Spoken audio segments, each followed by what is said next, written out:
প্ৰথম কথা হ'ল প্ৰকৃতিৰ বুকুত আমি জীৱশ্ৰেষ্ঠ মানৱে চৰাই চিৰিকটিক লৈ এক খাদ্য শৃংখলৰ মাজেৰে এই পৃথিৱীখন বৰ্তি আছে। ইয়াৰ মাজৰ যদি এটা চাম প্ৰাণী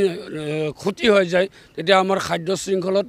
বাধাপ্ৰাপ্ত হয় আৰু তেতিয়া গোটেই পৃথিৱীৰ ভাৰসাম্যতা নষ্ট হয়। এই ক্ষেত্ৰত চমৰীয়াত আমি বিশেষকৈ শামুক ভঙা চৰাই, বৰটোকোলা বা হাড়গিলা এই ধৰণৰ চৰাই আমাৰ চমৰীয়া অঞ্চলত এতিয়াও বৃহৎ বৃহৎ গছবিলাকত মানে কি বাসস্থান হিচাপে আছে আৰু এই প্ৰাণীখিনি বৰ্তমান আমাৰ পৃথিৱীৰ বুকুৰ বিপন্ন প্ৰাণী হিচাপে চিহ্নিত হৈছে। যেনেধৰণে এটা সময়ত আমাৰ ডাইন'চৰাছ আছিলে, দোত চৰাই আছিলে, সেইবিলাক বিলুপ্ত হৈ গ'ল